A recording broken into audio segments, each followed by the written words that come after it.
Bonsoir, merci d'être venu ce soir. On est très heureux d'accueillir Frédéric Martel.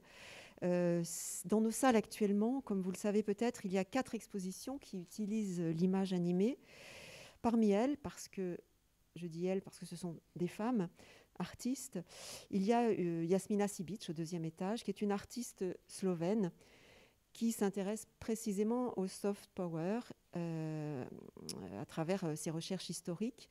Le commissaire de cette exposition, très impressionnante, est Mathieu Lelièvre, conseiller artistique du musée. Et donc, à travers ses recherches, Jasmina Sibic a créé une installation immersive et elle a réalisé un film qui est très allégorique, qui est vraiment basé sur des citations de moments de l'histoire du XXe, d'histoire culturelle, ces moments où la culture, justement, l'architecture, le ballet, ont été des outils de construction d'une identité nationale, par exemple, ou bien une manière pour le pouvoir d'asseoir son autorité. Et donc c'est dans le cadre de ce travail de Jasmina Sibic qu'on a invité Frédéric Martel. Alors Frédéric, vous êtes spécialiste du soft power, comme nous le savons grâce à votre émission sur France Culture. Et vos sujets de recherche sont nombreux. Pour en citer seulement quelques-uns, vous êtes spécialiste des politiques culturelles, d'Internet, des industries créatives, des médias, etc. Et donc, merci beaucoup d'être présent pour 2 soirées consécutives dans notre ville. Et ça va nous ouvrir des pistes vraiment de réflexion et de découverte. Pour vous présenter rapidement, vous êtes journaliste, vous enseignez au Zurich Center for Creative Economies. Vous êtes l'auteur également d'une dizaine de livres, parmi lesquels de la culture en Amérique et puis Mainstream, qui est cette grande enquête mondiale sur la guerre de la culture et des médias. Et puis le dernier, Sodoma, qui a été sur un tout autre sujet, évidemment très important.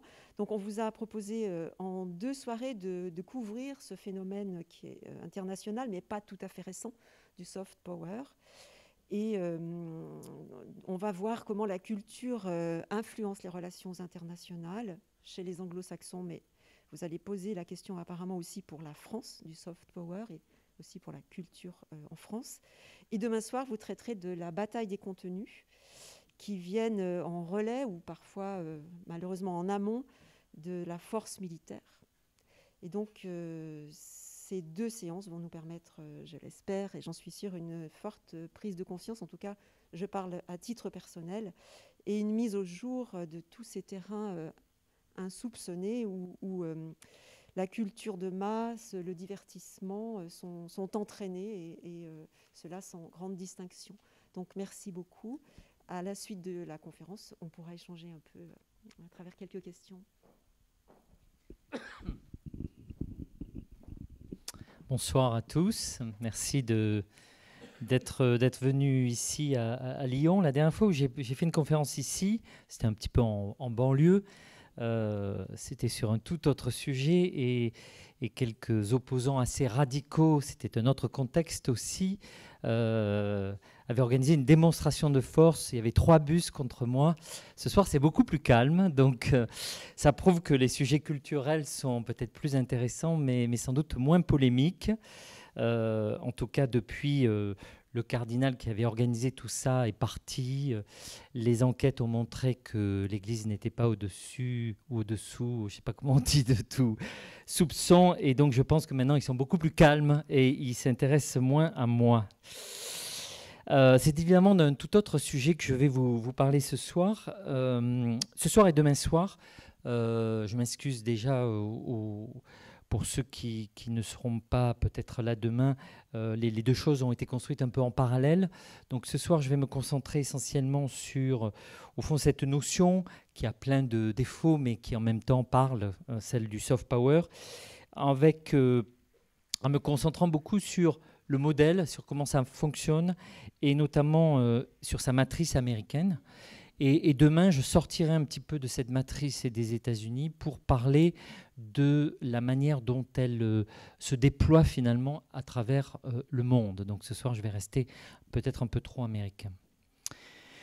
Je partirai d'une image, plutôt d'ailleurs de 3 ou 4 images, mais toutes sont reliées entre elles. La première, c'est un petit homme, parce qu'il se trouve qu'il était assez petit, qui s'appelle Jack Valenti. Peut-être ce nom, et très probablement ce nom ne vous dit rien.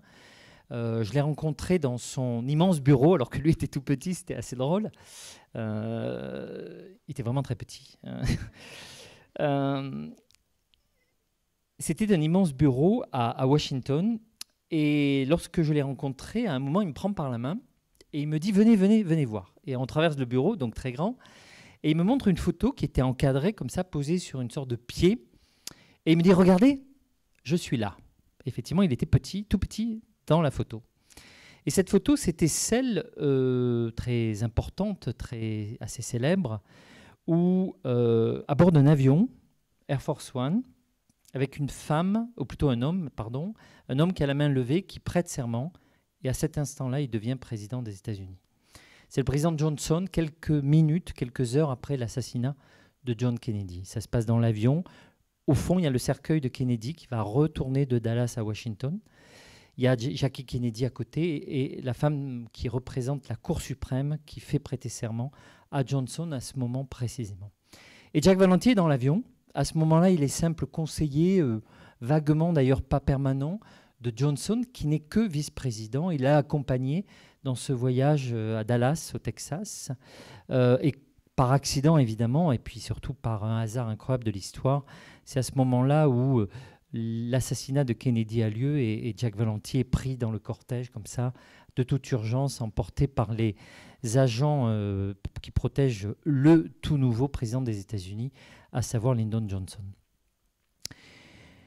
Et quelques années après, alors bien sûr, Johnson devient président et Jack Valenti va devenir son principal conseiller politique, son conseiller de communication. Il va tout de suite, dans la nuit même, intégrer la Maison-Blanche et devenir l'un des hommes forts de la présidente Johnson, jusqu'à son départ quelques mois avant la chute de Johnson, qui aura lieu, comme vous le savez, notamment à cause de la guerre du Vietnam. Enfin, ce n'est pas vraiment une chute, puisqu'il termine son mandat, mais il ne peut pas finalement se représenter. Et comme on le sait, Nixon sera élu. Et Jack Valenti, quelques semaines avant la défaite, la non-défaite même, puisqu'il n'y a même pas de candidature, va devenir patron de la Motion Pictures Association of America, MPAA. Vous connaissez sans doute pas très bien cette structure. Je ne sais pas d'ailleurs si elle mérite beaucoup d'être connue. C'est une sorte d'association, d'ailleurs à but non lucratif, mais qui est extrêmement puissante aux États-Unis puisqu'elle coordonne et représente les studios de cinéma hollywoodiens. À l'époque, il y en a 4 ou 5, vous les connaissez, Universal, Paramount, il y a encore la Metro-Goldwyn-Mayer, il n'y a pas encore Netflix, ça viendra bien plus tard. Mais ce qui est intéressant, et c'était ça que je voulais vous dire, c'est comment ce petit homme, purement politique, et qui vient de la politique, de la communication, va devenir le patron des studios américains et va donc les représenter pendant d'ailleurs très longtemps. Ça va durer beaucoup d'années, puisque moi, lorsque je le rencontre, il vient juste de quitter. Je crois qu'il est président honoraire de la MPAA, donc il vient juste de partir de cette position officielle. La deuxième personne dont j'aimerais parler, c'est son successeur, qui s'appelle Dan Glickman, et que je rencontre également à Washington quelques années après. Dan Glickman est devenu le patron de la MPAA après que Jack Valenti a pris sa retraite. Et Dan Glickman, lorsque je le rencontre à nouveau, et d'ailleurs c'est intéressant parce que je le fais avec un micro pour Radio France, puisque vous l'avez rappelé, j'anime une émission qui s'appelle Soft Power tous les dimanches de 18h à 20h sur France Culture depuis maintenant 16 ans, je crois. Et lorsque je rencontre Dan Glickman officiellement avec un micro de Radio France, il est très sympa, comme souvent les Américains de ce type, extrêmement agréable. Il se moque un peu, on fraternise. Et puis à un moment, je lui parle de son métier, et notamment du fait qu'il était auparavant ministre de l'Agriculture de Bill Clinton. Alors je lui dis, mais Dan, vous vous êtes trompé. Enfin, vous étiez en charge de l'agriculture, maintenant vous vous occupez du cinéma, de la culture. Et là, il me répond, il me dit « You're wrong, Frederick ». Auparavant, je permettais aux agriculteurs de cultiver le maïs. Maintenant, je le vends. Bien sûr, dans les cinémas, on vend du pop-corn. Donc vous voyez un peu, encore une fois, l'humour de ce genre de grande figure américaine. Et en même temps, c'est aussi le soft power. Cet homme-là, auparavant, il s'occupait des quotas agricoles. Et désormais, il s'occupe, lorsque je le rencontre, des quotas de films, notamment, à travers le monde. La troisième rencontre que j'ai faite, elle est avec Christopher Dodd, on l'appelle Chris Dodd, et c'est le successeur à nouveau de Dan Glickman, puisqu'il y a eu plusieurs présidents de la MPAA.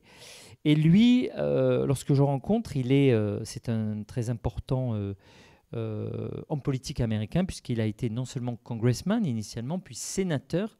Il a même été candidat, malheureux, il faut bien le dire, face à Barack Obama, à l'investiture du Parti démocrate pour la présidentielle américaine. Et le tout dernier, c'est Charles Rivkin, que j'ai rencontré plus tard, à nouveau chairman de la MPAA, successeur de Dodd, et qui, lui, a été non seulement Assistant Secretary of State, ce qui revient à peu près à secrétaire d'État, non pas au sens américain du terme, mais français du terme, c'est-à-dire ministre délégué en charge de l'économie. Et Charles Rivkin était plus récemment ambassadeur en France, et il a été nommé il y a quelque temps à la tête de la MPAA.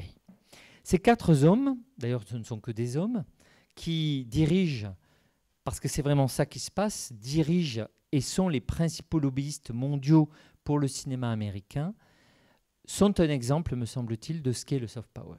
Dans les 4 cas, des gens qui travaillent sur la culture, donc sur le cinéma, mais dont le background est extrêmement précis. Un conseiller politique d'un président américain, un ancien ministre de l'Agriculture, qui auparavant d'ailleurs était chairman du comité de défense américain, un ancien député, sénateur et par ailleurs candidat à la présidentielle, enfin un ancien ministre devenu ambassadeur des États-Unis en France. Ce qui au passage montre aussi l'importance de la France dans ce débat, puisqu'on choisit un ancien ambassadeur en France pour s'occuper du cinéma américain. Dans les 4 cas, des hommes formidables, extrêmement réputés, extrêmement sérieux, très bons connaisseurs du système français, dans les 4 cas de grands passionnés de culture, on ne peut pas le nier, et aussi des gens qui sont extrêmement agiles dans le système français. Je les ai rencontrés, ils connaissent par cœur les gens. Jack Lang a décoré Jack Valenti de la Légion d'honneur. Ils sont fréquemment invités en France, et en l'occurrence, le dernier d'ailleurs était ambassadeur en France. Mais dans les 4 cas, on voit bien l'interaction incroyable entre la politique, parfois même les questions de défense, d'agriculture, c'est-à-dire de protectionnisme, et la culture, en l'occurrence, le cinéma. Et s'il fallait un plus bel exemple, je dirais, de l'influence et du soft power, on pourrait dire que la MPAA, parmi de nombreux autres, évidemment, outils, associations, système, en est un représentant parfait. Et d'une certaine manière, c'est ça le soft power. En français, on dirait, alors les Canadiens le traduiraient par le pouvoir douce, qui évidemment est pas très beau. Moi, je dirais plutôt l'influence, tout simplement, puisque c'est ça que ça signifie. Et surtout, ce qu'il faut bien rappeler, c'est que le soft power, tel qu'il est créé, tel qu'il est inventé, expression inventé par un certain Joseph Nye. Joseph Nye était lui-même secrétaire, ou plutôt sous-secrétaire, c'est-à-dire encore une fois ministre délégué à la Défense aux États-Unis. Et par ailleurs, quand je l'ai rencontré, interviewé à plusieurs reprises, Joseph Nye était patron de la Kennedy School, qui est vraiment un peu l'équivalent de l'ENA en France, en tout cas pour la diplomatie et pour un certain nombre c'est une sorte de grand corps comme ça, puisque c'est la grande école politique et diplomatique de l'université d'Harvard, où j'ai été attaché culturel pendant 4 ans aux États-Unis, au moment où Joe Nye dirigeait la Kennedy School. Donc ça m'est arrivé non seulement très souvent de le rencontrer, mais aussi de l'interviewer pour mon émission, notamment où il a intervenu, je crois, 1 ou 2 fois. Face à ce soft power qu'il a défini, évidemment, il y a le hard power et d'ailleurs aussi l'opposition entre la diplomatie classique, le militaire, les questions de sécurité, les questions de défense, les questions même de diplomatie traditionnelle et d'économie, je dirais, sonnante et trébuchante. Ça, c'est le hard, c'est l'influence dure, c'est au fond la contrainte, qu'elle soit militaire, ou même diplomatique, ou même économique. Le soft étant la persuasion, l'influence douce.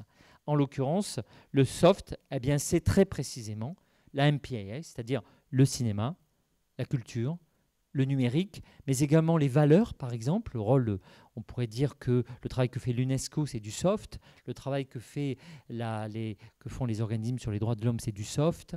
On peut le dire aussi d'un certain nombre de secteurs liés à, par exemple, la lutte pour l'abolition de la peine de mort, la défense des droits des femmes. Tout ça s'apparente au soft power, expression qui a été reprise par Hillary Clinton, notamment lorsqu'elle était secrétaire d'État à la Défense, qui a inventé cette expression avec, c'est pas elle qui l'a inventée, c'est une chercheuse, mais c'est elle qui l'a popularisée et reprise, de smart power, c'est-à-dire au fond un entre-deux, entre le hard et le soft, le mélange des deux, c'est le smart, c'est-à-dire au fond utiliser de la persuasion avant d'utiliser la force, ou la persuasion pour ne pas utiliser la force, mais les deux étant dans son esprit extrêmement bien imbriqués. Et c'est ce que Hillary Clinton avait tenté de définir. Alors au-delà de ces expressions qui valent ce qu'elles valent, je vais moins m'intéresser au débat qui pourrait être éternel et sans doute un peu ennuyeux de savoir si le concept est pertinent, non pertinent. Je suis de ceux qui pensent qu'il a une forme de pertinence. On peut aussi le critiquer, mais au fond, peu importe. L'influence existe, on l'appelle comme on veut, elle prend différentes formes et c'est sur ça que j'aimerais me concentrer ce soir. Et pour ça, il me faut partir des États-Unis, non pas simplement parce que c'est eux qui ont inventé ce concept, Joseph Nye en l'occurrence, mais peut-être plus encore parce que c'est sans doute les États-Unis qui ont le mieux mis en scène, mis en forme, et sans doute réussi dans cette question du soft power depuis au moins, je dirais, le début du XXe siècle, c'est-à-dire ce fameux siècle américain qui avait été défini par un journal américain d'ailleurs de New York. Le siècle américain, il est clair que après la Première Guerre mondiale, notamment grâce à Hollywood, mais pas seulement, aussi Broadway, aussi l'industrie musicale, par la suite un mode de vie jeune, le cinéma des années 50, etc. Les États-Unis ont eu un rôle majeur dans l'influence culturelle et cette soft power qui est passée par de très nombreux canaux culturels. C'est évidemment pas le seul pays puissant dans ce domaine. J'anticipe un petit peu sur ce que je dirai demain, mais il est évident que cette bataille, depuis longtemps, mais en particulier aujourd'hui, existe beaucoup entre, je ne sais pas, les mangas japonais et la K-pop coréenne, le travail que fait Al Jazeera depuis le Qatar, mais aussi, pour une part, les telenovelas en Amérique latine, les feuilletons du Ramadan égyptien, et on peut multiplier les exemples à travers la musique, le cinéma, le jeu vidéo, mais aussi tout un tas d'autres points qui sont moins ma spécialité, en tout cas moins celle que je traiterai ici, mais je l'ai dit tout à l'heure, un certain nombre de débats de droits de l'homme, la question des femmes, la question LGBT et beaucoup d'autres sont aussi, je dirais, peuvent être aussi portés par d'autres acteurs que simplement les États-Unis, et fort heureusement, et j'anticipe même en vous disant que ma conclusion de demain, ce sera que le mainstream dont j'ai parlé là, au fond, ça doit être écrit au pluriel, puisqu'il y a de la culture puissante, du soft power puissant dans beaucoup de pays, et que d'ailleurs très souvent c'est celui-ci qui marche au moins à domicile, même si les Américains ont une puissance sans doute inédite, en tout cas à cette densité-là, à travers le monde pour influencer les modes de vie. Alors pourquoi ça ? Et j'aimerais me concentrer maintenant sur la matrice culturelle américaine. Je suis aujourd'hui, vous l'avez rappelé, professeur d'université à Zurich. Zurich Center for Creative Economy, c'est simplement un centre de recherche sur l'économie créative, c'est-à-dire au fond les industries culturelles, la politique culturelle et les médias, et donc le numérique également. Et j'ai fait ma thèse à l'époque, c'est pour ça que je vivais sur le campus d'Harvard et je vivais aux États-Unis pendant 4 années, sur la politique culturelle américaine. Donc c'est ma thèse, ça a donné un livre qui est paru chez Gallimard qui s'appelle « De la culture en Amérique », qui était en fait un projet un peu mégalomane, à savoir, je voulais tout dire des États-Unis. J'avais le rôle de l'État, le rôle de la société civile et le rôle du marché. Et puis très vite, je me suis aperçu, au moins dans une thèse, que ce n'était pas possible. C'était tellement compliqué, tellement aussi contradictoire, que finalement j'ai fait ma thèse seulement sur la politique culturelle, c'est-à-dire réellement le rôle de l'État, et indirectement le financement par l'État via des exemptions fiscales et via un système à but non lucratif de la culture. Donc ça a donné ce premier livre de la culture en Amérique. Et puis après, sous une forme qui n'était pas une thèse, parce que sinon, je crois que j'y serais toujours et je serais mort depuis, j'ai fait un livre journalistique sur la culture américaine mondialisée, et c'était mainstream, dont toute la première partie c'est sur les États-Unis, la deuxième partie concerne ce dont je parlerai demain, c'est-à-dire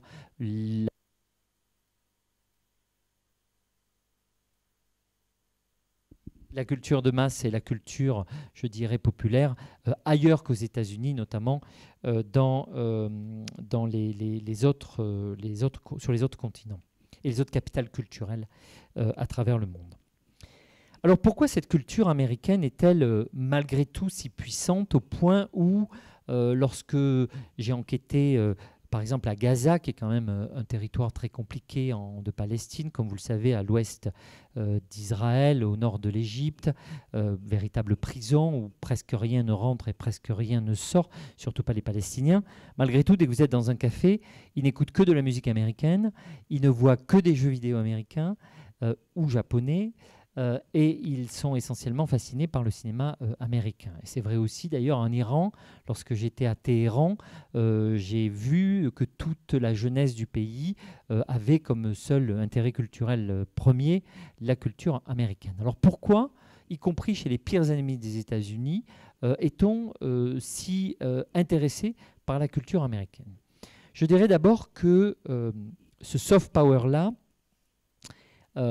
est beaucoup plus complexe à analyser que ce qu'on croit souvent. Lorsqu'on veut le critiquer, et c'est d'ailleurs un peu comme ça que je suis arrivé aux États-Unis lorsque j'ai commencé à y vivre, moi je me disais, en bon français, qui n'a aucun préjugé évidemment, je me suis dit, voilà, la France c'est la culture avec un grand C, et eux c'est l'entertainment, n'est-ce pas? On a un ministre de la culture et eux ils ont la MPAA au fond des studios.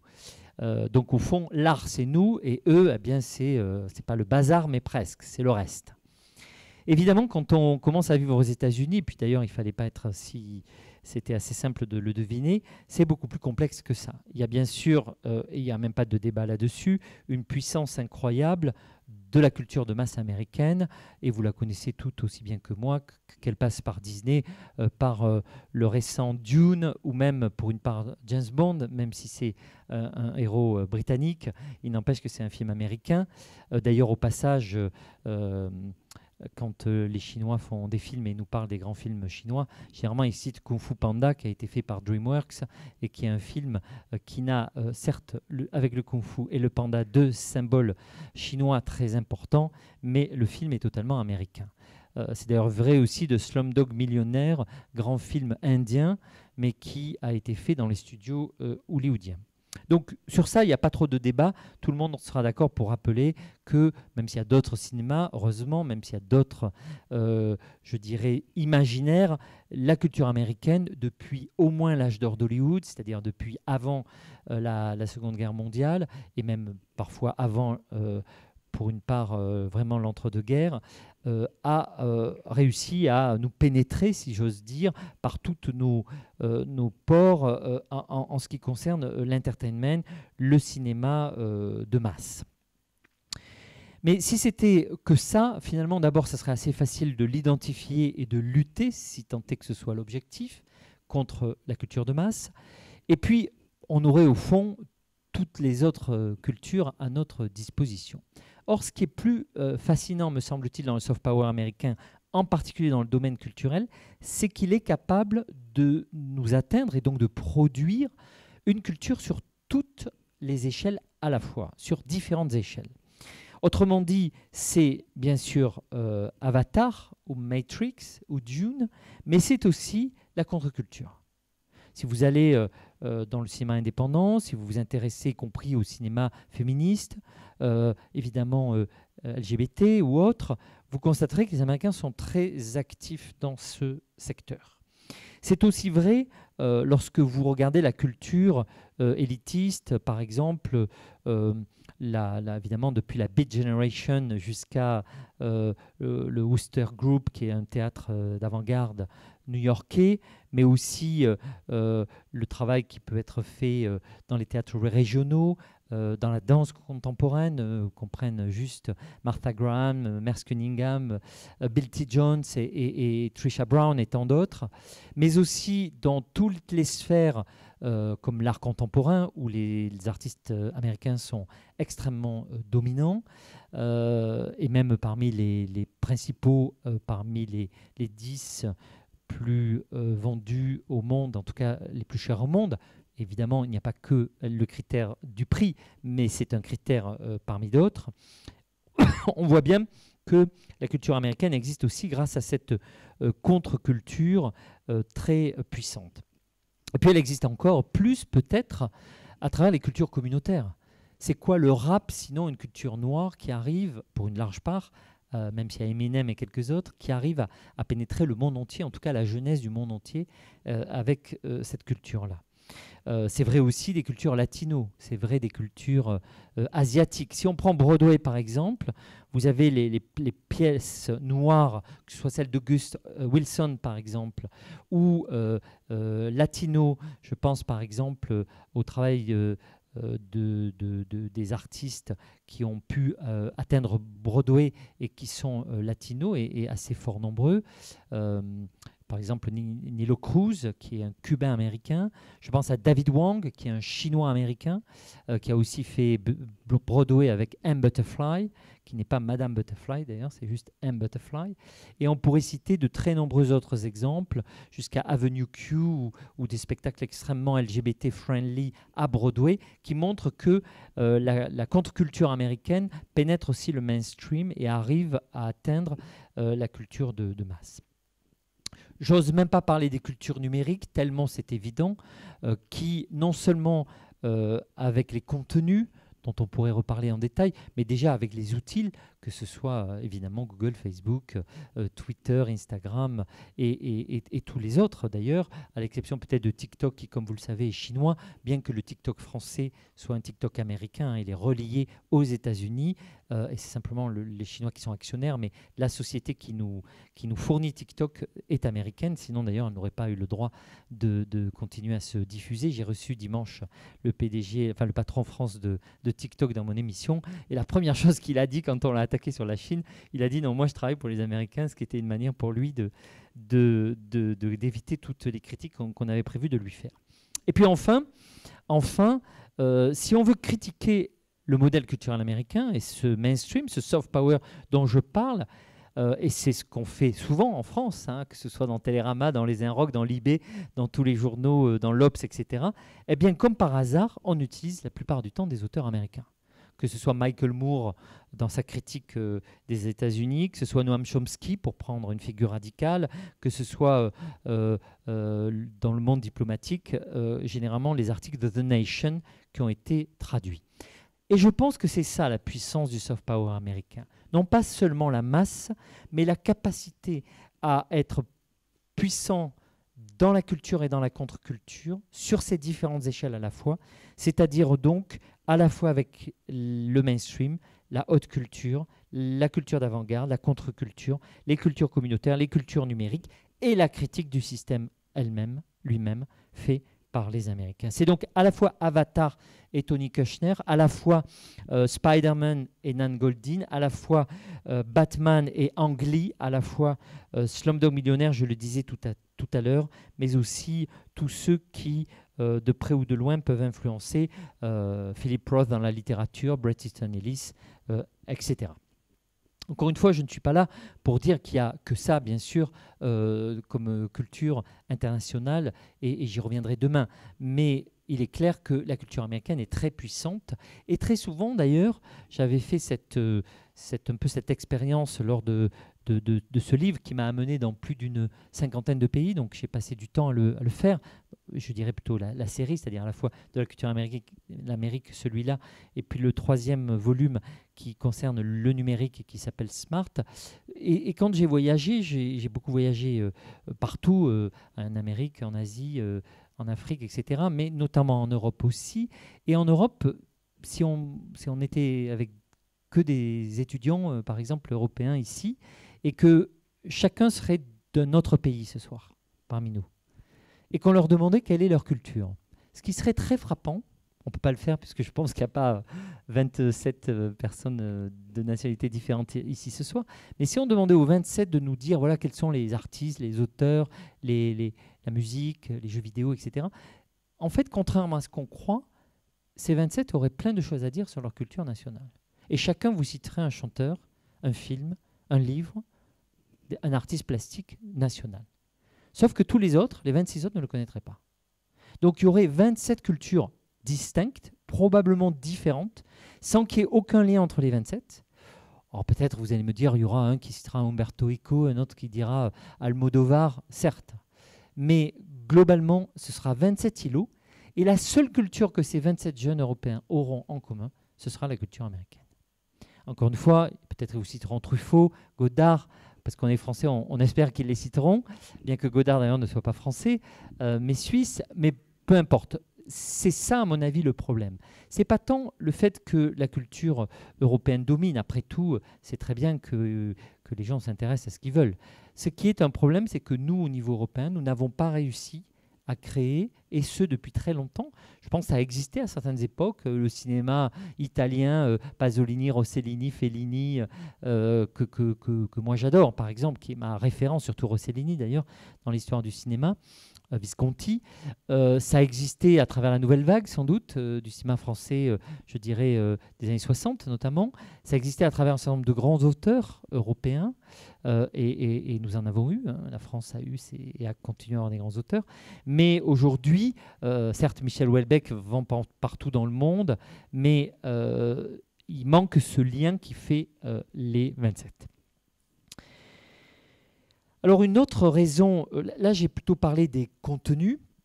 J'aimerais un peu m'intéresser maintenant je dirais au système lui-même et notamment à l'industrie qui est derrière ça. Contrairement à ce qu'on croit, souvent, je me souviens d'une remarque un jour que m'avait fait Ariane Mouchkine, que par ailleurs j'aime beaucoup pour le théâtre qu'elle fait à la Cartoucherie depuis très longtemps. Et elle répondait, au fond, elle me répondait pas très contente, parce qu'évidemment ce que je disais était un peu opposé à tout ce qu'elle avait combattu dans sa vie.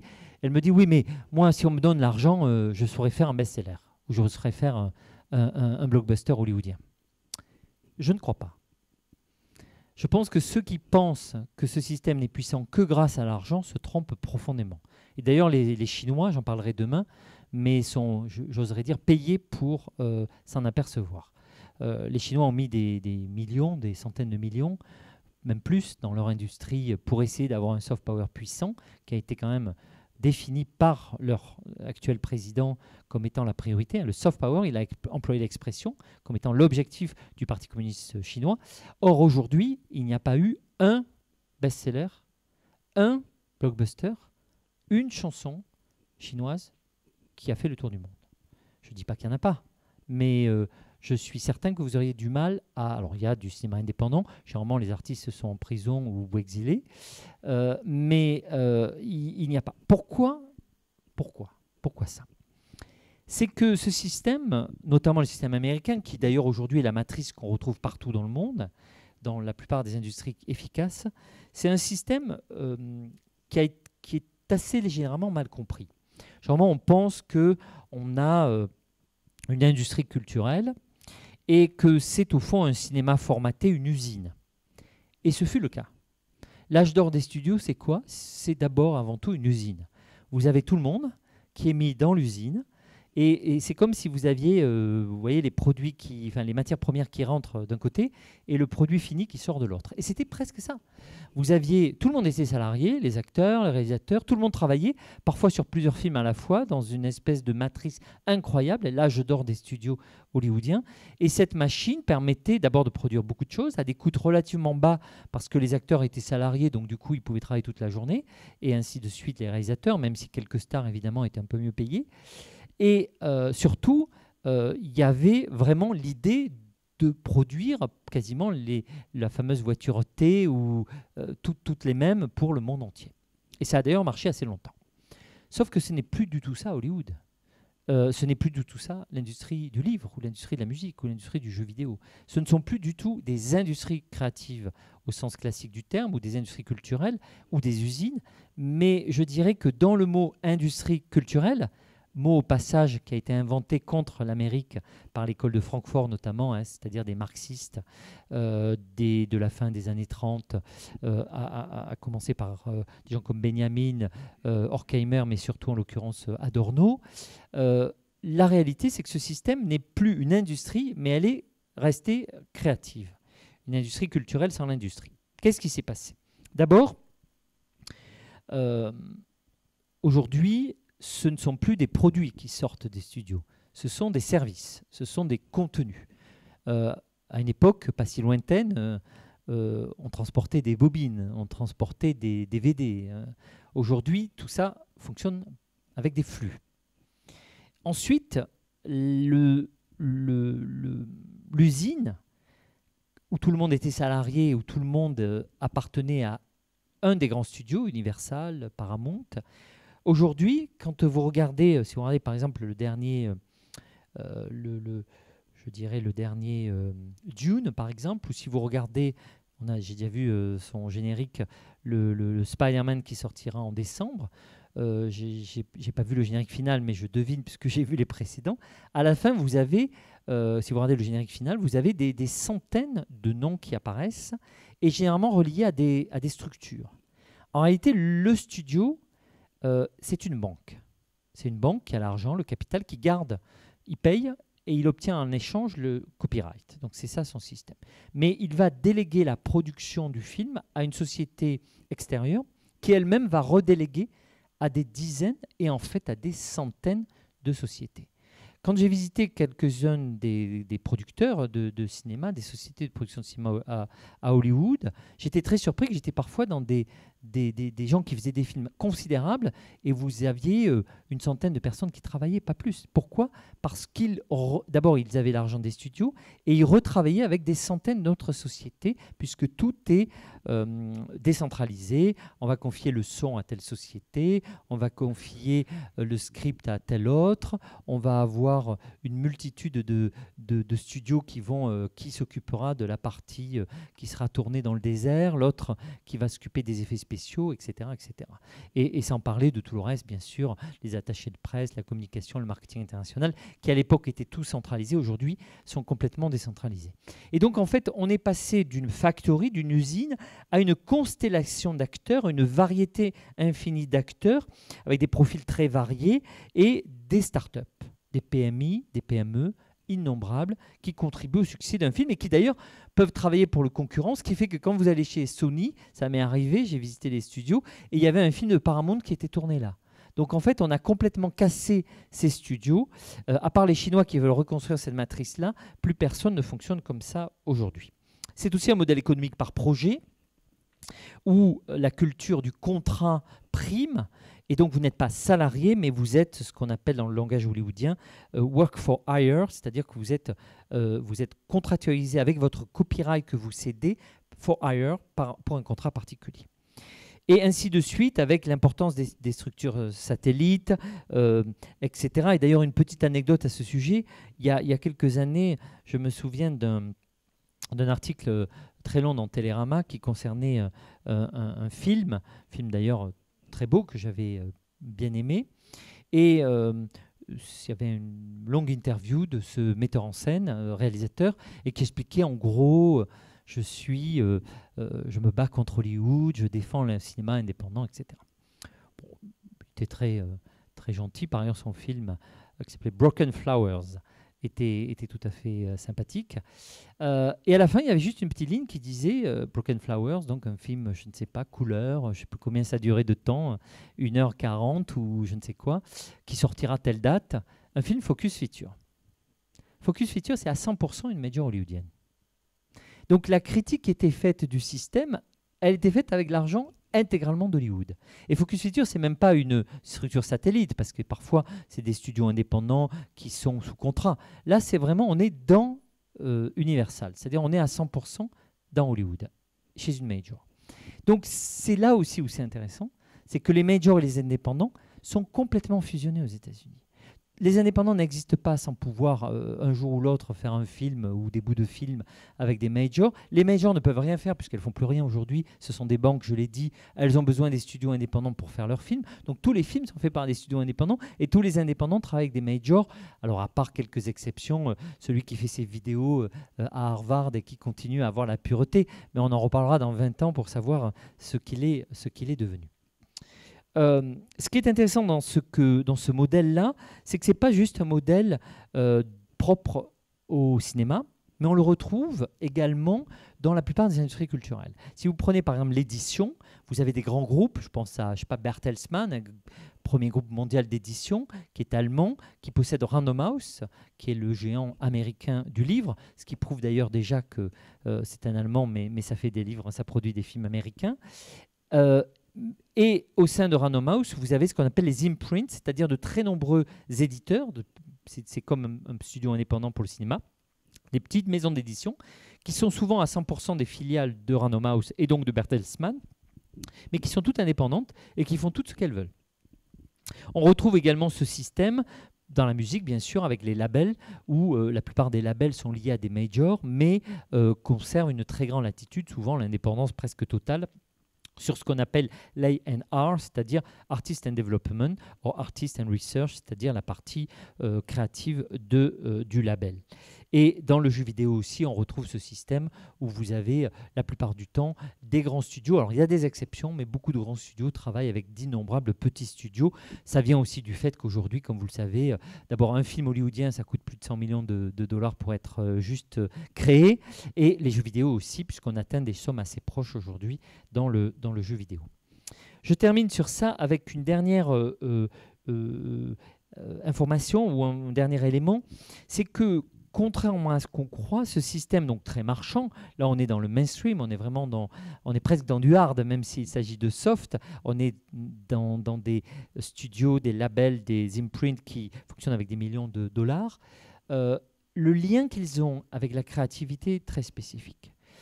Par exemple, dès qu'on travaille un petit peu dans ce modèle, on s'aperçoit que le système américain s'appuie énormément sur les universités. Hollywood est extrêmement lié, par exemple Disney avec CalArts, Université de Californie, les autres studios essentiellement avec USC, ou sinon avec UCLA, et pour les derniers, les plus indépendants d'entre eux, énormément avec la Tisch School à New York University. Ça veut dire que vous avez ces grandes industries de l'entertainment qui sont totalement connectées aux petites universités, enfin c'est des grandes universités, mais qui entretiennent un dialogue incroyable avec eux. Et ça, c'est parce que, pour une part, le mainstream n'arrive pas à se renouveler par lui-même. Il a besoin constamment d'innover, d'avoir des jeunes, d'avoir de nouvelles activités, et ça passe par l'université, le lien très fort qui existe entre ces studios et l'université, chose qui n'existe absolument pas en France, par exemple. Et on a ça partout. Aujourd'hui, il n'y a pas je dis bien pas une pièce de Broadway qui n'est pas try-out, qui n'a pas été testée, créée dans une université, qu'elle soit à but non lucratif, public, ou au moins ce qu'on appelle un regional theater, c'est-à-dire les théâtres décentralisés américains qui sont tous à but non lucratif, sans exception. Il n'y a pas de théâtres régionaux, ni d'ailleurs très peu de théâtres aux États-Unis qui sont commerciaux, à part à Broadway. Tout le reste, c'est comme en France, c'est à but non lucratif.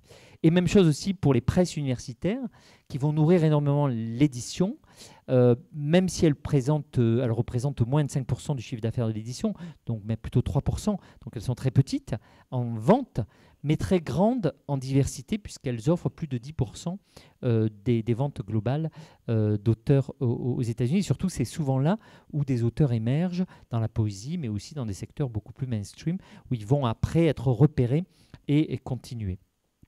C'est d'ailleurs beaucoup plus facile pour un auteur au début. Moi, tous mes livres, les premières fois, ils sont édités par des presses universitaires, MIT Press, Stanford University Press, et c'est seulement le dernier livre dont je parlais au début sur le Vatican qui, lui, a été directement publié par Bloomsbury, c'est-à-dire par une major. Mais souvent, c'est difficile pour un auteur français de commencer, ou un auteur, quel qu'il soit d'ailleurs, de commencer chez un très grand éditeur commercial, ce qu'on appelle du trade aux États-Unis, même si ça arrive évidemment aussi. Ce que je viens de dire pour le cinéma, la musique, l'édition, le jeu vidéo, évidemment, est encore plus vrai pour le numérique. Si on prend le numérique, et là je veux parler un petit peu de la Silicon Valley, on retrouve tout ce que j'ai dit tout à l'heure presque de manière quintessentielle. D'abord, c'est quoi la Silicon Valley? Sinon un endroit précis où les gens sont allés parce qu'il y avait quelque chose de particulier là-bas. Ils ne sont pas allés dans la Silicon Valley parce qu'il y avait des ordinateurs. D'abord parce qu'il n'y avait pas beaucoup d'ordinateurs nulle part et il n'y en avait pas forcément plus là-bas. Ils y sont allés d'abord parce qu'il y avait des universités, et notamment Stanford, qui est évidemment la matrice de la Silicon Valley. Au passage, Harvard et MIT, on peut jouer ce rôle aussi sur la côte Est. Il y avait des universités, et c'est notamment Mark Zuckerberg, par exemple, que j'ai sans doute croisé. Je ne lui ai jamais parlé à ma connaissance, mais il se trouve qu'on était à Harvard dans les mêmes années. Comme c'est tout petit Harvard, on a dû se croiser sur le campus. Mais bon, il ne m'avait pas marqué. Mais il est parti parce que ça ne marchait pas à Harvard.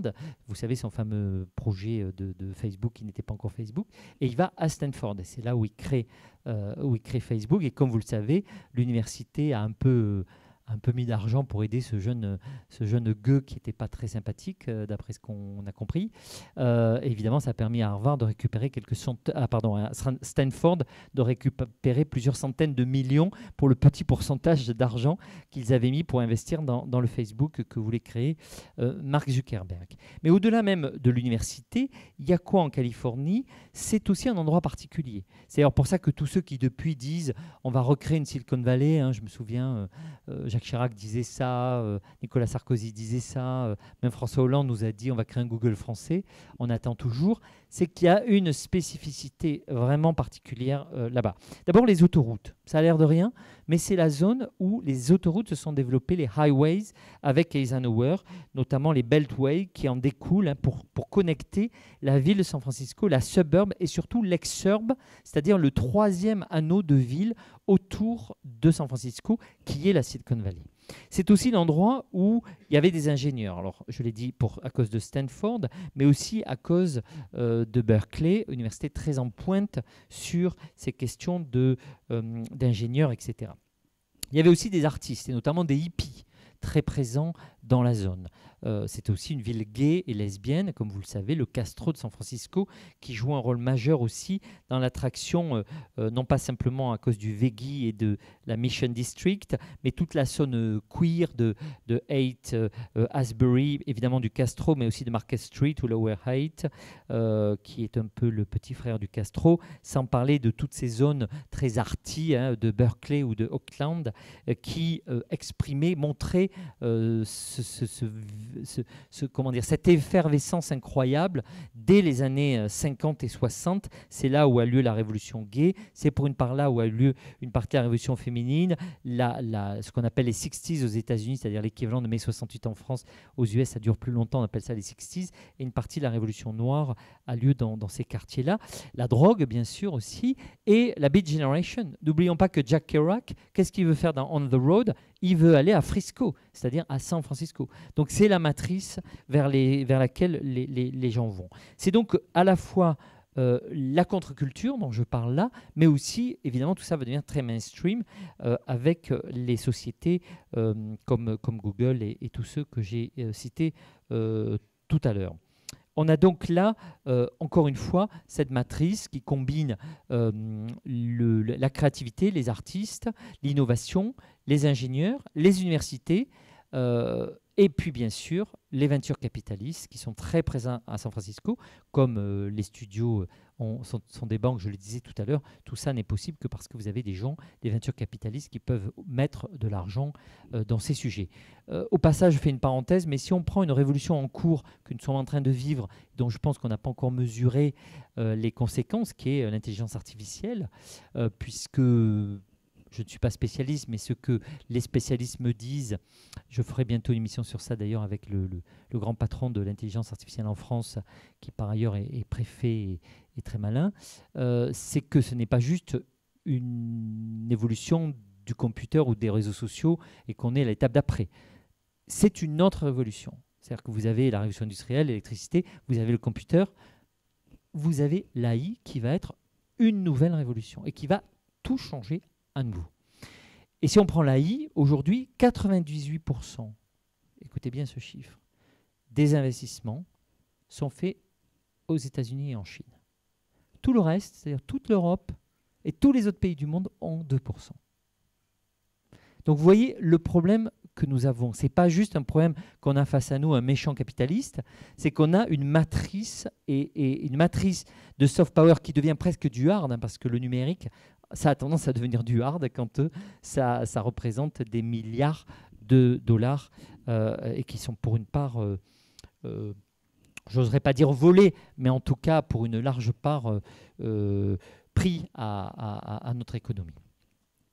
Alors j'ajoute à tout ça deux autres éléments que je ne vais pas détailler trop faute de temps, parce que j'aimerais conclure sur deux, trois autres points. J'aurai tout ce qu'il me reste à dire. C'est ça le problème quand on parle sans notes, c'est qu'on ne suit plus ses notes et que du coup on dépasse. Mais on avait commencé en retard, hein, donc je peux aller jusqu'à E10.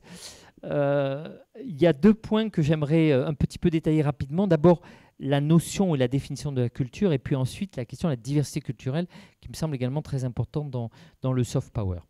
D'abord, la définition de la culture.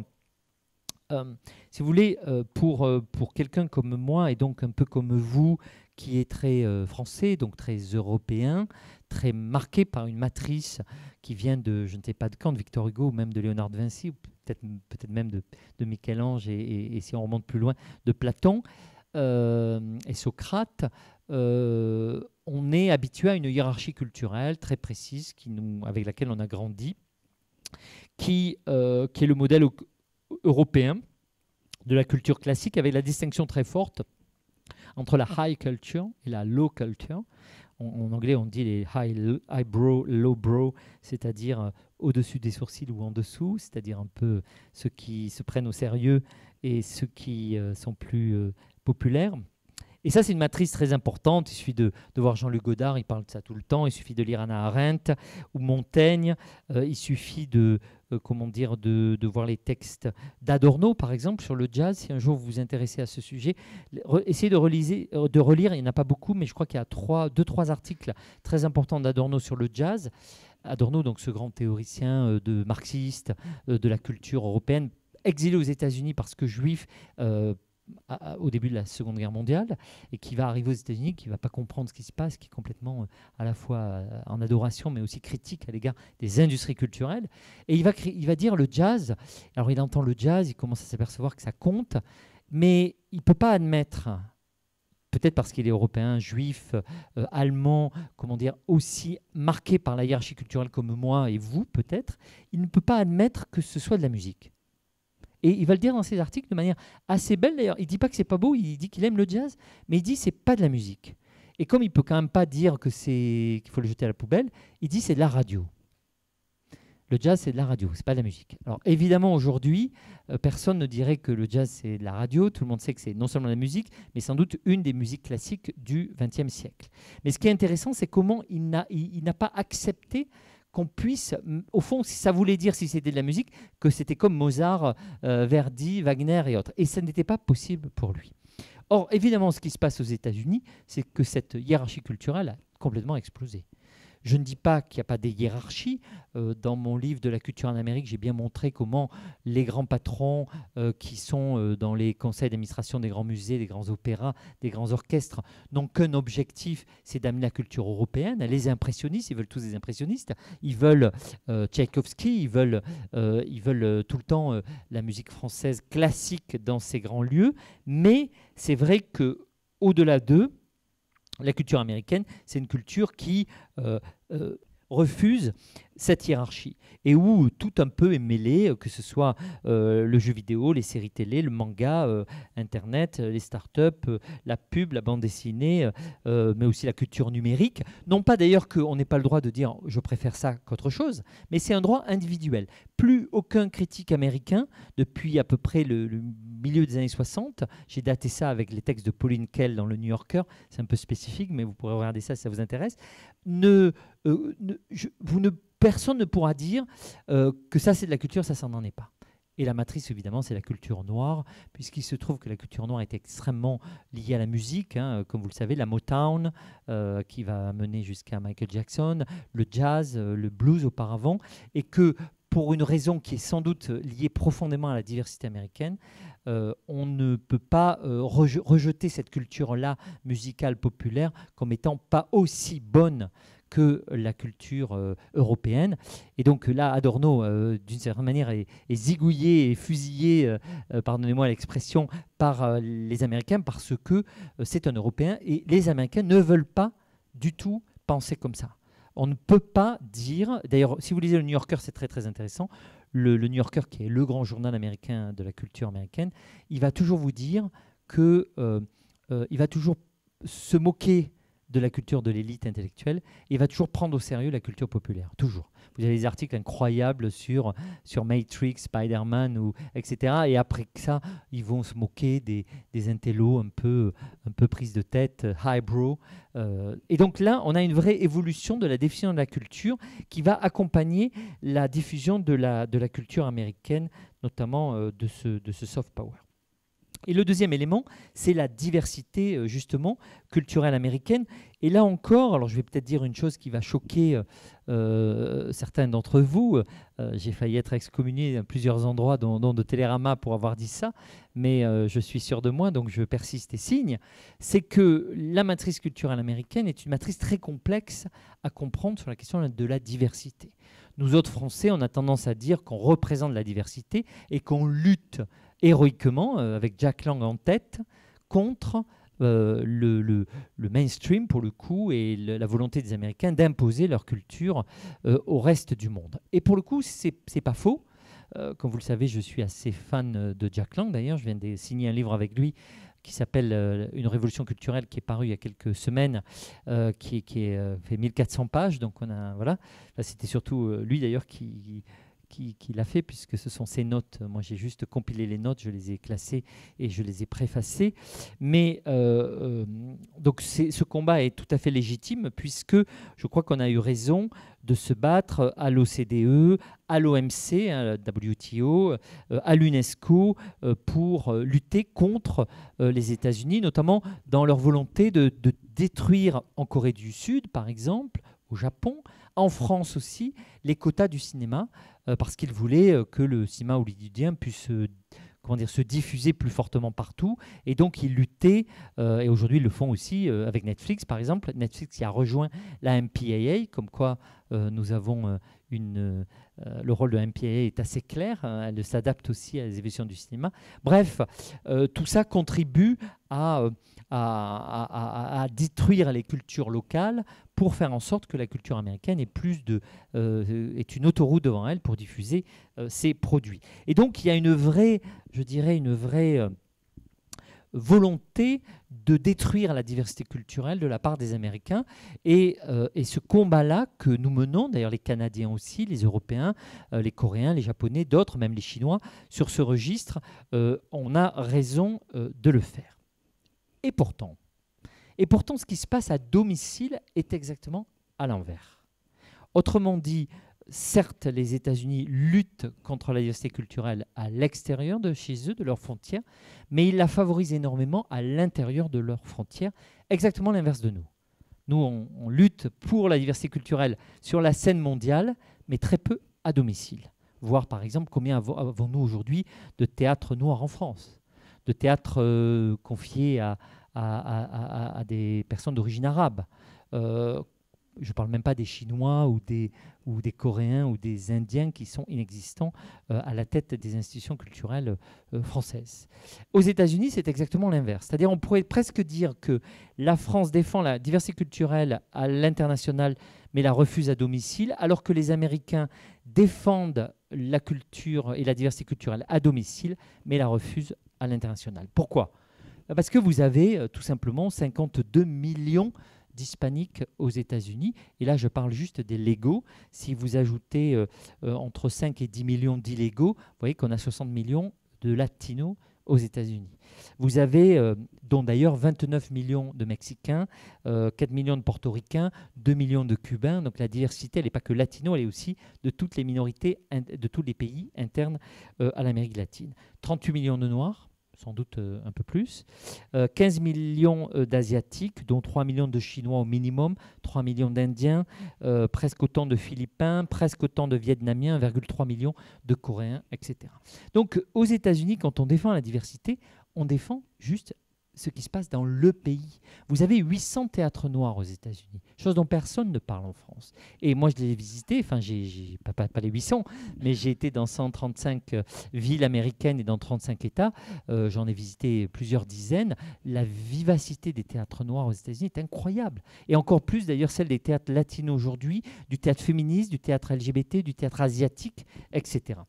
J'ajoute à ça, bien sûr, le rôle très important de la loi, puisque l'expression même de diversité culturelle est née aux États-Unis, contrairement à ce qu'on dit souvent, même si Jack Lang a été parmi ceux qui a contribué à défendre l'exception culturelle, qui est tout à fait autre chose. Et d'ailleurs, dans cette expression exception culturelle, il y a deux sens. Et c'est d'ailleurs sur ça, et c'est pour ça qu'il est très malin, il a toujours joué sur les deux sens.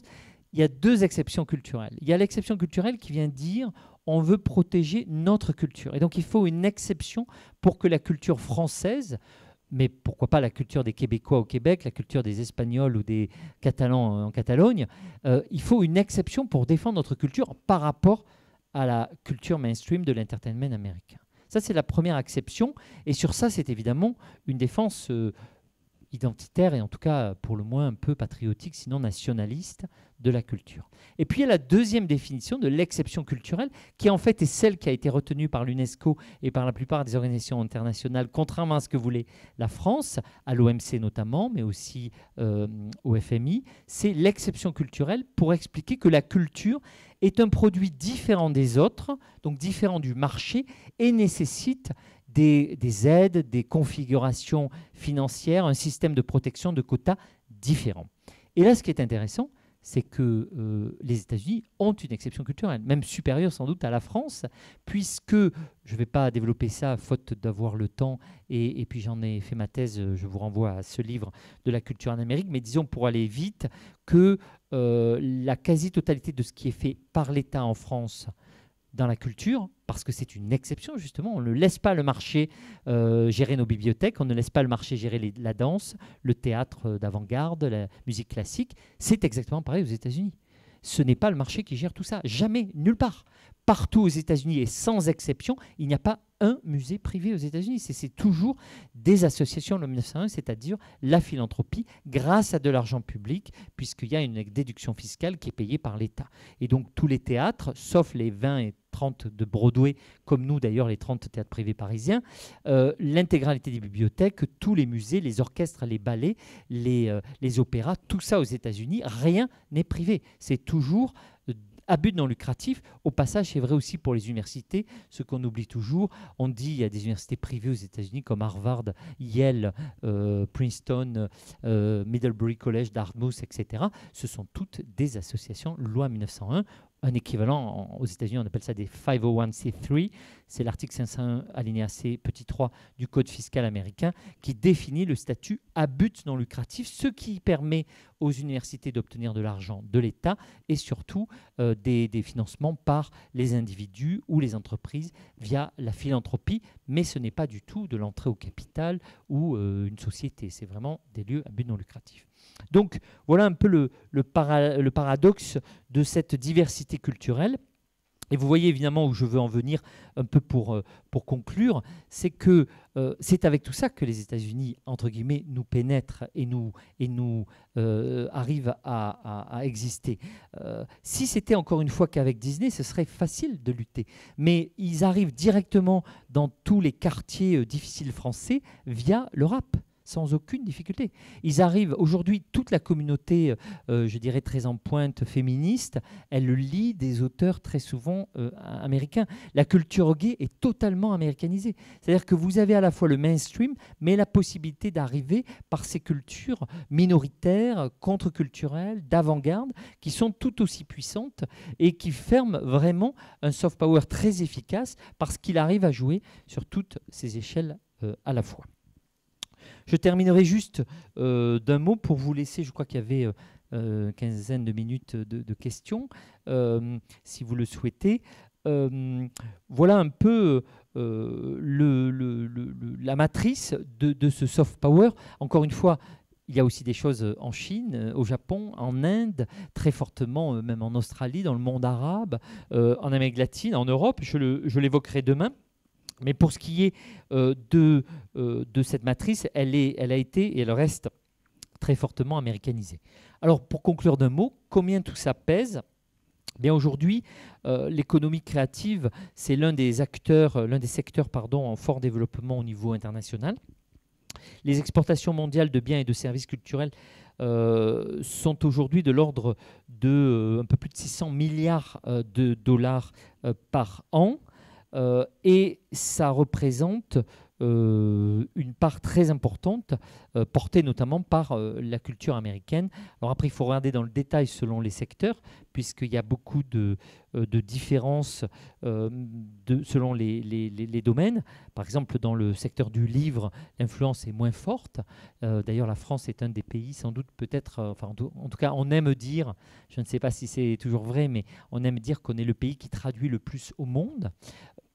Le plus, j'en sais rien, mais en tout cas, un de ceux qui traduit le plus, c'est certain. Sauf que quand on regarde de près, l'essentiel des traductions, enfin un grand pourcentage des traductions sont faites de l'anglais et souvent de l'américain. Donc on traduit beaucoup, mais ça veut dire quoi traduire beaucoup si les livres qu'on a traduits du tchèque, c'est quelques titres par an qui concernent quelques centaines de personnes, et si face à ça, vous avez des best-sellers anglais qui concernent des millions de Français. Donc la différence entre les deux doit un petit peu être faite.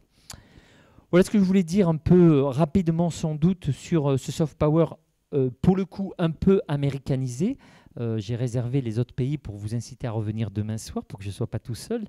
Mais je voulais conclure d'un mot. Au fond, tout ça est un peu ce qu'on avait, ce qu'a évoqué, j'aime bien cette formule de Marshall McLuhan que vous connaissez, celle du village global. Et je pense que la formule, celle au fond de l'avènement de ce village global, reste pertinente, bien qu'elle ait été écrite, elle ait été imaginée il y a longtemps, mais à condition de comprendre, non pas comme un monde finalement qui serait entièrement connecté, entièrement mainstreamisé, mais comme plutôt le signe d'une globalisation, je dirais, qui n'est uniformisée qu'en partie et qui va jusqu'au dernier village, mais plutôt avec la persistance au fond du territoire dans un monde connecté et globalisé. Certes, la culture américaine est partout, et je peux dire qu'elle est partout dans le monde, même dans les endroits les plus protecteurs contre elle, à savoir en Chine, en Iran, à Cuba. À Cuba, on n'a que de la culture américaine et de la culture cubaine. Il n'y a quasiment rien d'autre. Enfin, il peut y avoir du reggaeton un peu colombien et parfois il y a aussi un peu de reggaeton, qui vient du Chili ou du Pérou ou de l'Équateur,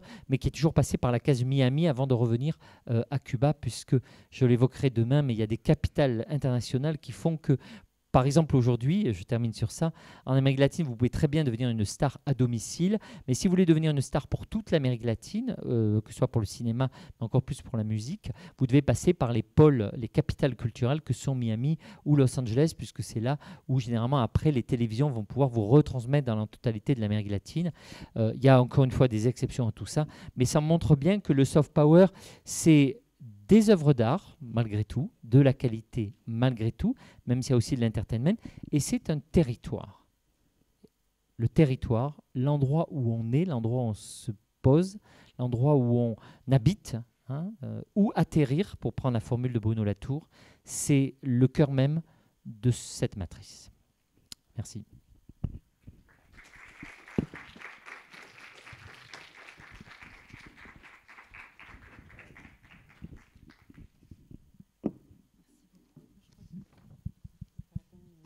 Est-ce que vous avez quelques questions suite à cet exposé très N'ayez pas peur, oui, mademoiselle.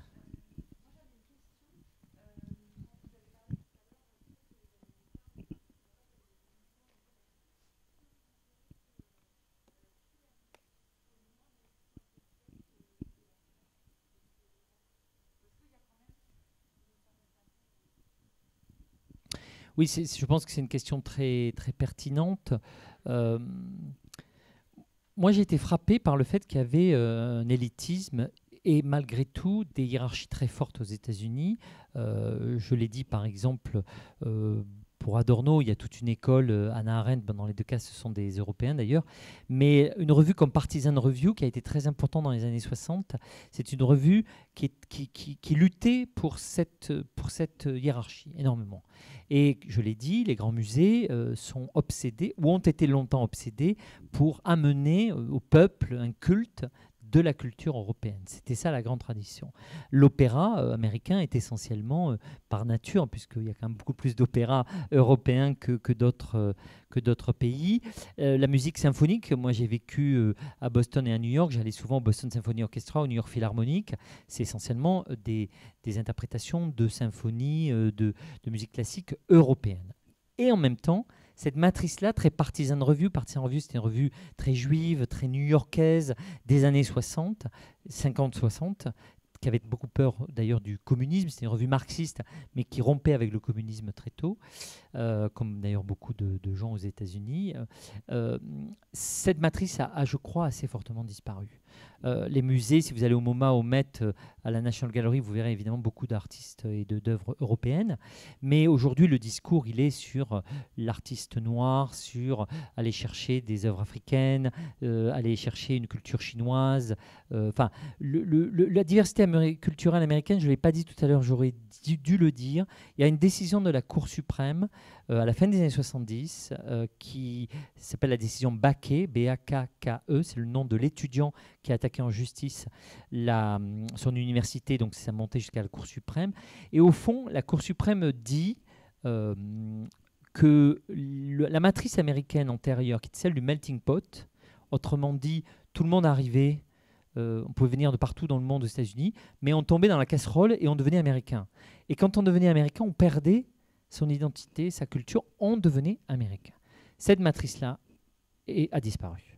Ce qui l'a remplacée, et c'est la décision de la Cour suprême qui le dit, elle emploie l'expression, c'est la diversité culturelle. C'est-à-dire que l'objectif de la société américaine, c'est de défendre cette diversité, c'est-à-dire donc de faire en sorte que les gens viennent s'ils veulent, s'ils peuvent. Trump était contre, mais Johnson les a fait venir. Hein. N'oubliez pas que c'est les quotas. Ça me fait rire d'ailleurs quand on parle des quotas aujourd'hui d'immigration, où des ténors, je ne les citerai pas, disent qu'il faut des quotas d'immigration. Johnson l'a fait hein, dès le début de son mandat, c'est-à-dire dans les années 1964-65. Il fait les quotas.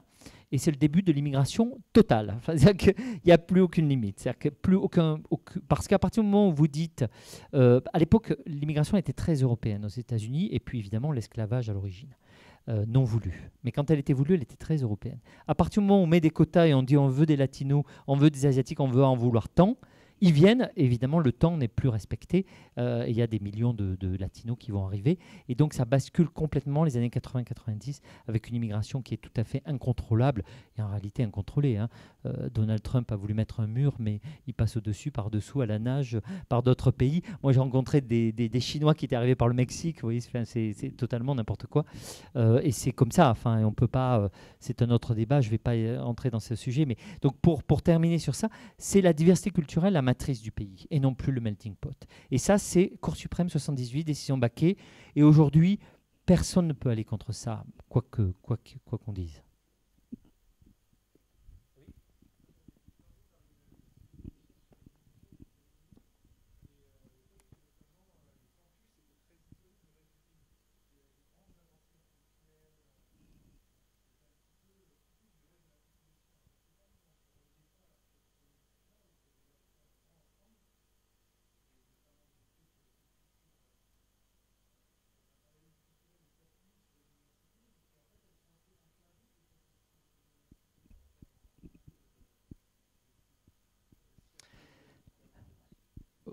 je crois que vous avez raison. Bon, l'université américaine, c'est quelque chose de très complexe. Moi, j'ai passé 4 ans sur 2 campus, en gros, à Harvard et MIT, et j'étais dans les collèges de Nouvelle-Angleterre, Middlebury, Smith, Monolioke, Université de Massachusetts, tout ça. Et déjà, c'est très compliqué de comprendre. Honnêtement, tout ce qu'on dit sur l'université américaine est très faux parce que ce soit une bulle, aucun débat, c'est absolument vrai. C'est même une bulle, d'ailleurs pas que d'extrême gauche, comme on le dit toujours, c'est aussi une bulle de droite dure. Enfin, mais c'est une bulle, et d'ailleurs à juste titre, puisque l'objectif, c'est que l'étudiant, qui, vous savez, l'étudiant américain, c'est un étudiant qui, contrairement à l'étudiant français, il est très cocooné, comment on dit, cocooné par sa famille. Et à 17 ans, un peu plus tôt qu'en France, 18 ans maximum, il part. Et généralement, il sort du cocon complètement. Et c'est là où il va tout apprendre. C'est-à-dire la sexualité, parfois la drogue, mais aussi la politique, mais aussi il va vivre seul, et très souvent loin de chez lui, puisque pour peu on obtienne une place dans une université un peu meilleure, on sort de son État. Il y en a qui vivent aussi dans leurs États, mais il ne faut pas oublier que 70% des universités sont publiques aux États-Unis, contrairement à ce qu'on croit. Les autres sont, je l'ai dit, à but non lucratif. Donc c'est un cocon. En même temps, les passerelles entre l'université américaine et la société sont très fortes. Je l'ai dit pour la Silicon Valley, pour le cinéma, le théâtre, mais c'est vrai dans beaucoup de domaines. Donc, par exemple, les gens qui sont à la Maison-Blanche, ils sortent, je l'ai dit, de la Kennedy School. Donc, si vous voulez, le passage, c'est une bulle, mais qui arrive à être connectée. Je crois qu'il ne faut pas voir l'université américaine seulement à travers la caricature qu'on en a des French Theory, qui est souvent dans des départements très étroits, les départements de littérature, le département de Cultural Studies ou de Gender Studies, des choses comme ça, qui sont, eux, très marginaux. Enfin, quand vous êtes au département d'économie, de droit, je peux vous dire, ça sort, hein, ça dialogue. Par nature, tous les profs de droit que je connais ont tous des cabinets millionnaires dans des grandes villes. Donc, le dialogue existe constamment. Après, le dernier point, c'est que je ne crois pas. C'est une société très complexe. Comme toute société, il y a un fort conservatisme d'un côté, une modernisation forte de l'autre, des extrêmes. L'université est très en pointe sur l'extrême gauche. Mais il y a surtout une société, la division, elle n'est pas toujours là où on le croit. Par exemple, aujourd'hui, si vous allez au Texas, toutes les grandes villes sont démocrates. Donc la rupture, ce n'est pas le Texas qui est républicain, c'est les campagnes, la ruralité, les ex-urbs surtout, c'est-à-dire, mais le cœur des grandes villes partout est démocrate. Dans l'État de New York, il y a énormément de villages qui sont totalement républicains. Le New Hampshire, au cœur de la Nouvelle-Angleterre très, très démocrate, a de très très grandes parties qui sont totalement républicaines.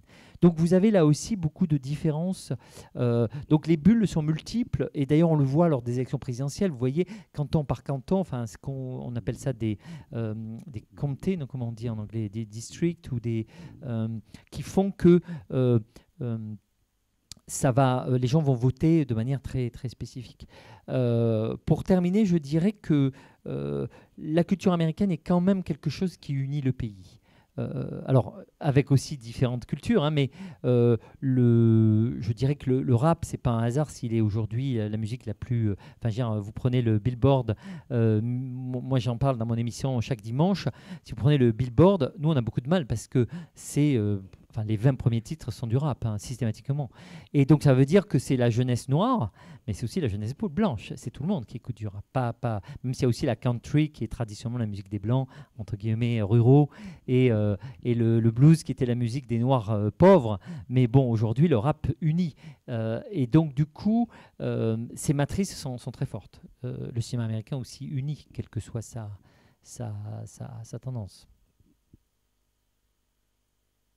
N'ayez pas peur.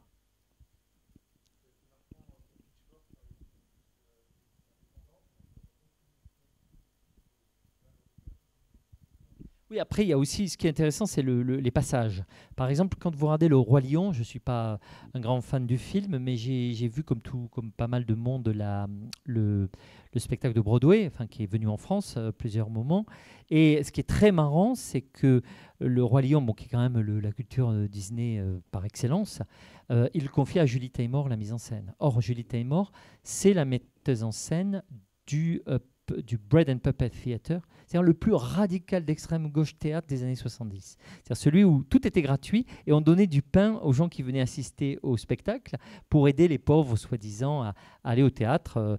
Je ne sais pas si ça a marché, mais en tout cas, c'était l'idée du Bread and Puppet. Et c'est elle que Disney prend pour ce film. De même qu'un des acteurs clés de Spider-Man, c'est un des acteurs de Wooster Group, c'est-à-dire, encore une fois, la quintessence de la... Et ça, vous avez ça tout le temps quand vous regardez des films comme Matrix, évidemment, ou même Dune, ou même des films...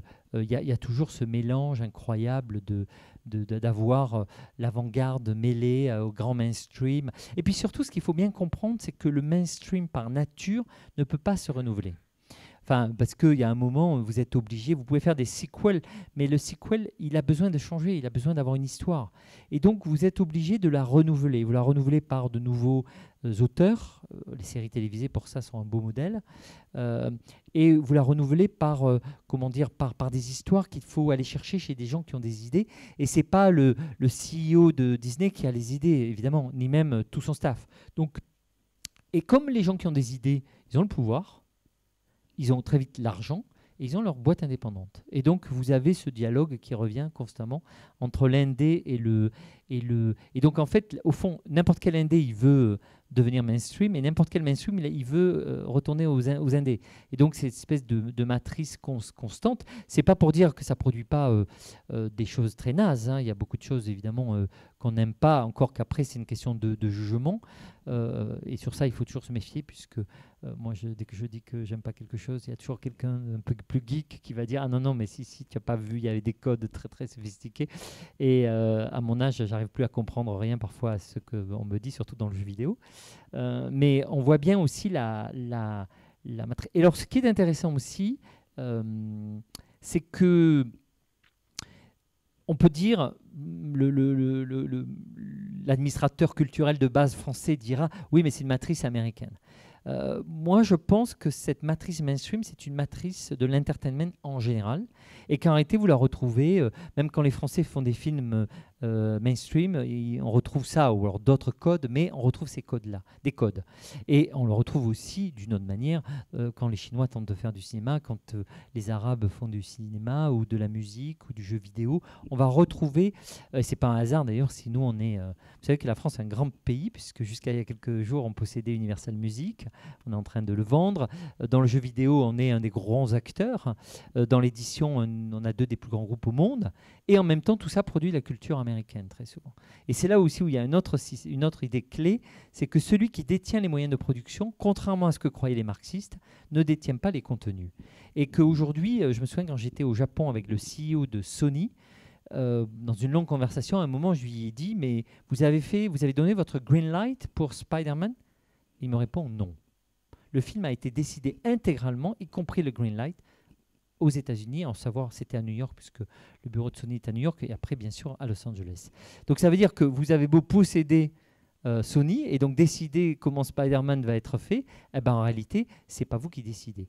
Et aujourd'hui, on a beau posséder Universal Music ou un certain nombre de studios de jeux vidéo français, on s'aperçoit que on pilote pas du tout cette culture. La culture, elle est faite par des gens qui nous demandent même pas notre avis, même si on est les patrons. Enfin, je dis on, pas moi ni vous, mais les grands capitalistes français.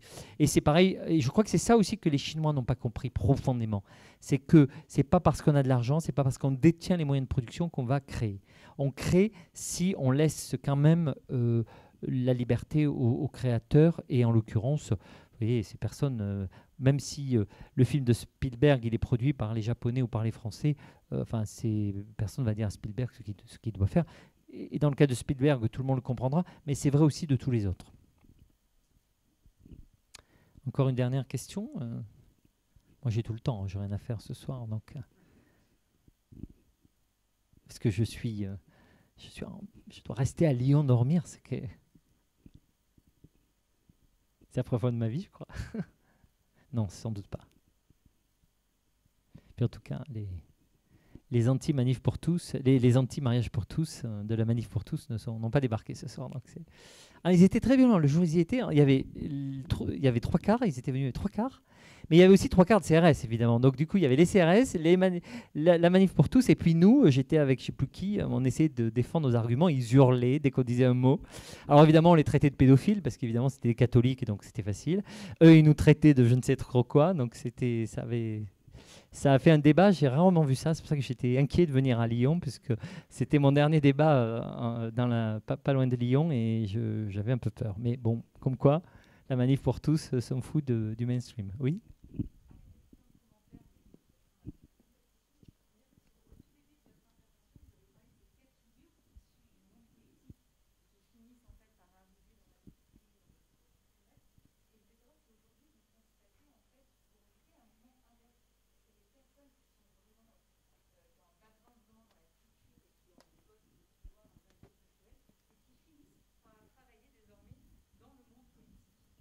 Je pense que Éric Zemmour est un bon exemple de ce que vous dites. Il n'y a pas besoin d'aller aux États-Unis pour ça.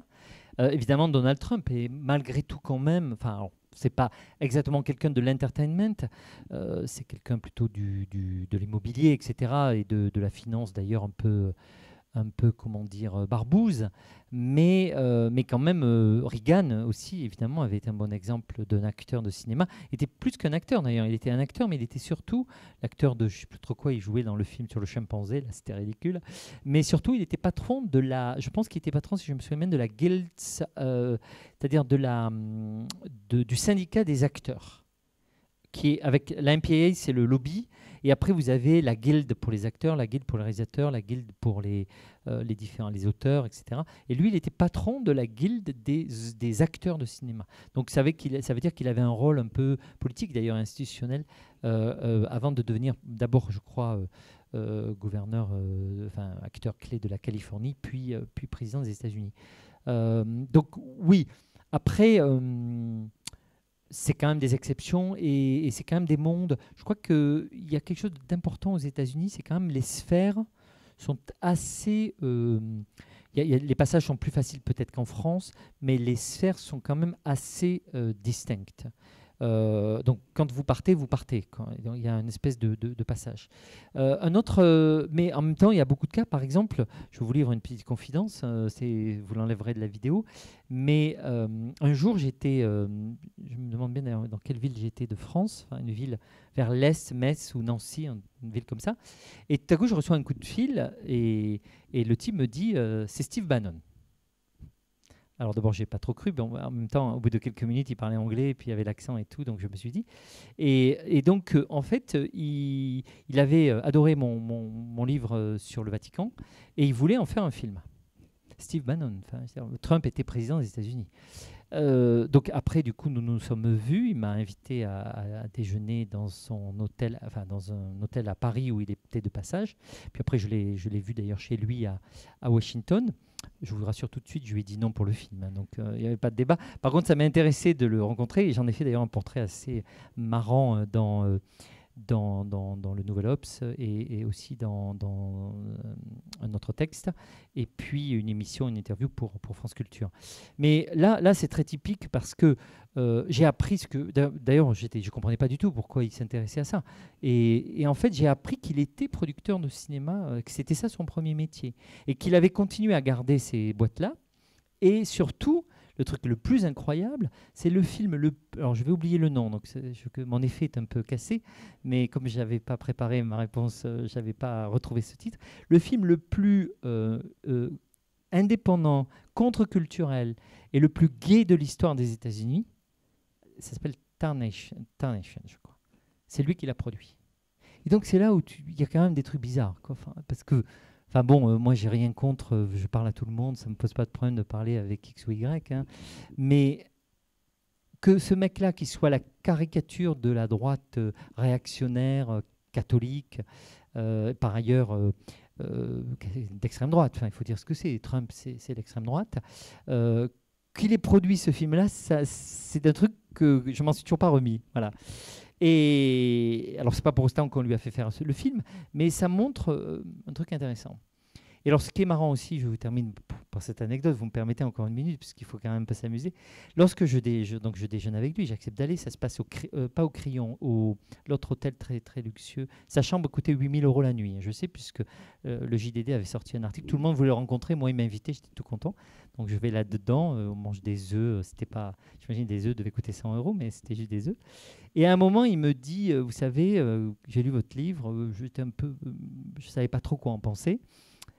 Et puis j'appelle mon gars, donc qui travaillait pour son réseau là, d'extrême droite à Rome. Et je lui dis, voilà, il y a ce mec, Martel, en France, il dit qu'il a écrit dans son livre que 80% des prêtres au Vatican seraient gays. Alors je lui dis, non, non, moi j'ai pas écrit ça d'ailleurs au passage. J'ai quelqu'un qui le dit dans mon livre. Il dit, non, non, mais c'est pas grave. Donc bref, je dis ça à mon camarade de Breitbart, ça s'appelle, son groupe de médias.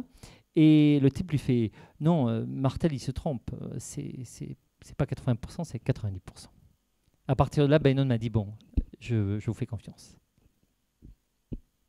C'est ça l'histoire.